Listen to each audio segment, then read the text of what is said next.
Hello and welcome to another Ancient Warfare Answers podcast episode something.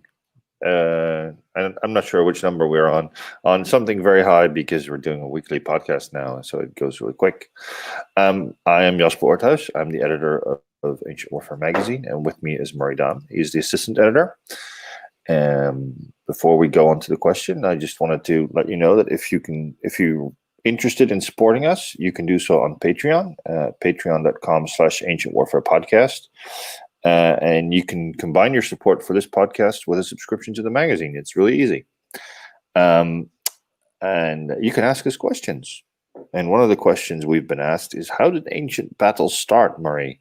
Could you please summarize 3,500 years in 10 minutes? Whew. Yes, ambitious. That's what we are. Thy name is Ancient Warfare Answers. So, to be very short, ancient battles started in lots of different ways. But it's funny. It reminds me of a conversation I had with my wife, which, when we met and were dating, and I talked about being a, ancient military historian.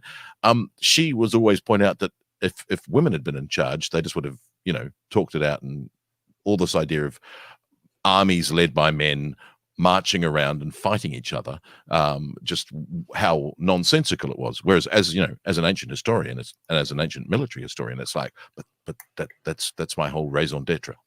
But that, of course, is one of the things, is that you do find in several ancient wars across 3,500 years and more, armies marching around for quite some time, missing one another. And it seems that they're either trying to march into positions where they can fight, or where one of them thinks that they have the superior position and waits for the enemy who doesn't show up because they're doing the same thing somewhere else. And then all of a sudden, they will either run into each other accidentally, and battle will essentially evolve out of a series of skirmishes, and then big battles happen. You also get occasions, especially sort of in the battles of Hannibal, where he takes up a position and the enemy, in his case the Romans, fall perfectly into his trap. The Battle of Lake Trasimene, but also the Battle of Trebia and Ticinus as well. And so you get those sorts of battles. There's also several occasions where you have a battle where clearly both armies have come to fight, and one army comes out of its camp, draws up in a battle line. The enemy comes out of its camp, draws up in a battle line, and nothing happens. And does that seemingly for days. The Battle of Marathon, there's we think a 7-day wait. And a lot of modern scholarship's been wasted on why is there a 7-day wait? Which we normally argue today, either the Athenians are waiting for the Spartans to turn up, and of course they're not going to, because they've got to wait a month. But they're on their way. They get there the day after the battle, which is very dramatic. Or they're waiting for the Persian cavalry to be away. And we don't actually know. All we know is there is a length of time where battle is offered by one or the other side or both sides and not taken up. And then all of a sudden battle is joined. And there are several other battles where that happens. Of course, famously in the Peloponnesian War, the Spartan army invades Attica every year, and Pericles says, let's not offer battle. Let's withdraw inside the long walls of Athens and let them, do their best, and they'll get frustrated by the fact that we're not here and not offering them battle. So there's those sorts of ones. Of course, there are deliberate provocations of battle. There are, breaking of treaties. There are also ritualized ways of declaring war, in terms of making a declaration of war much more obvious, and therefore giving enemies time to prepare their forces, and knowing that you're going to have one of these situations where your army's in the field, their army's in the field, you're going to march and find one another and fight a battle. In mainland Greece, of course, it's probably easier because there's so few places where you can fight a good hoplite battle. Boeotia is known as the dancing floor of war because there are plains between the ranges of mountains and hills. So that's why you get multiple battles fought at, Chaeronea and Leuctra and Plataea are all in those Boeotian fields. Mantinea, there's 3 battles of Mantinea, which of course is in the Argolid between Argos and Sparta. So again, you've got a relatively flat area of land. So marching around's easier in those areas because there's so few spaces that you can march around and fight a battle with each other. But in Anatolia and in the Persian and Median heartlands, there's many more places you can fight a battle. And so this idea of armies marching around and coming across one another seems to be more good luck or bad luck, as the case may be, if you lose. And obviously we have scouts going out and finding the enemy. That seems to be a big part of the sort of the preparations for battle, or again in the Battle of Lake Trasimene, not sending scouts out, or in the Battle of Teutoburg Forest, not sending scouts out and finding that actually there's an enemy army waiting for you. Or the scouts switch sides.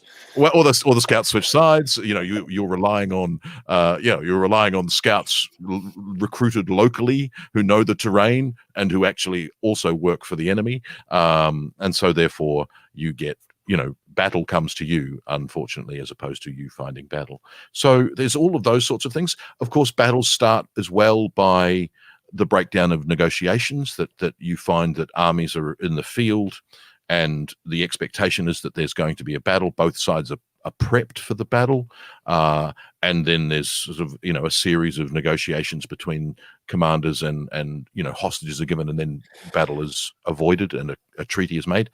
The other thing, of course, about battle early on in many civilizations evolving is that the crops are in, the summer is on us. There's nothing to do.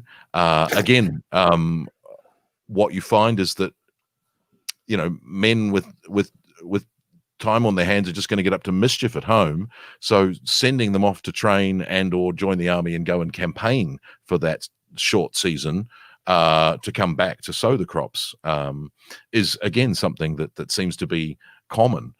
So this sort of habitual idea, there's been quite a lot of work on the agonistic aspect of warfare, that it's a contest and it's a proving yourself, and it's again, when we compare it to the Olympic Games and the other crown games, many of the sports are military in origin, whether it be running or the running in armor or boxing, pancration, these sorts of things are all have some form of military application.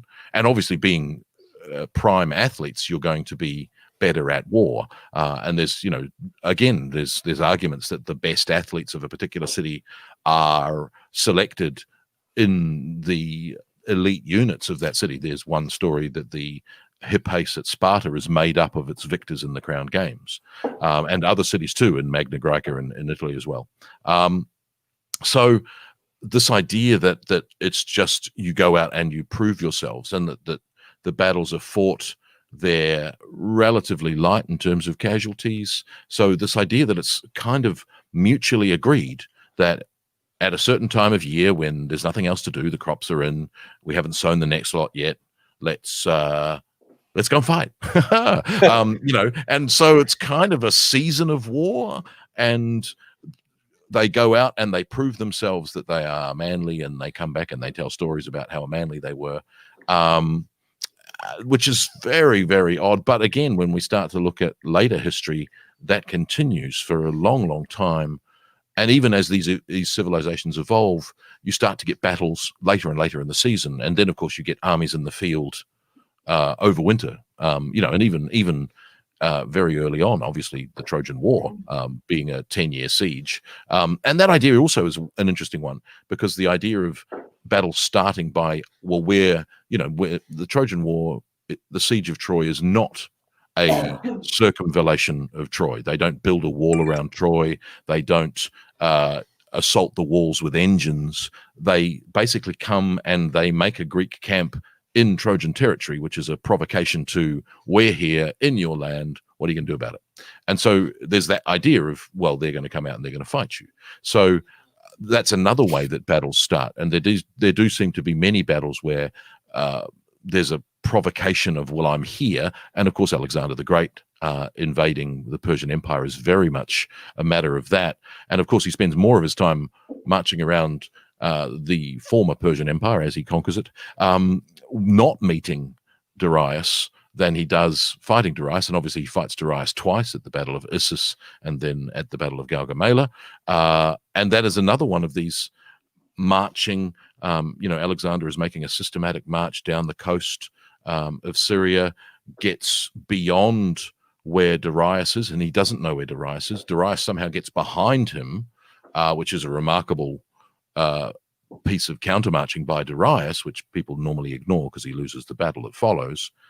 And then Alexander learns that he's got the enemy in his rear. He turns around, and therefore he fights the Battle of Issus because Darius has blocked his advance. So that's that idea of marching around one another. Again, Caesar at Dyrrhachium, he follows Pompey over to the Greek mainland, which is again remarkable. The fact that he's able to cross over when he doesn't control the sea is quite dangerous. He crosses over late, crosses over with very few men in comparison to Pompey, and there's some counter marching, and then he is building a wall to try and trap Pompey in Dyrrhachium, and then Pompey breaks out of Dyrrhachium. It's a strange one because there are many different ways that battles. I would say there are indeed many different ways that battles begin, but there are so many other ways that battles are avoided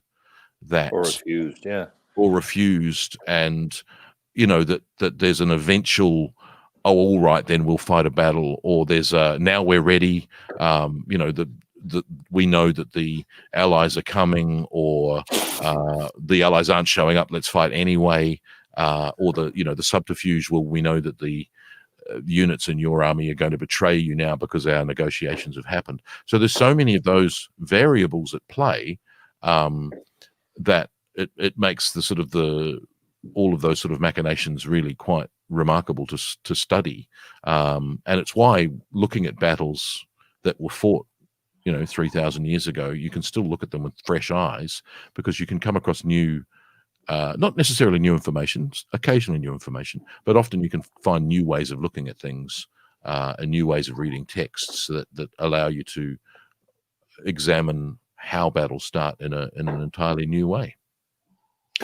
Could you turn it around and say it's very hard to force a battle in ancient warfare? I think, yeah, absolutely. Both sides have got to be wanting to fight, because obviously, I think, again, there are some battles where enemies withdraw and are trapped and or surrounded against their will. So in a couple of cases, you do get that idea that one's obviously not wanting to fight anymore and does get forced into it. But more often than not, yeah, both sides have got to agree to fight. And it makes that remarkable as well, where an enemy is outnumbered and, there are few prospects of victory. Why go through with it? And then the opposite, Alexander being probably the best example, where, at the Battle of Gaugamela, he's got 40,000 men, and according to some sources, he's fighting 2 million.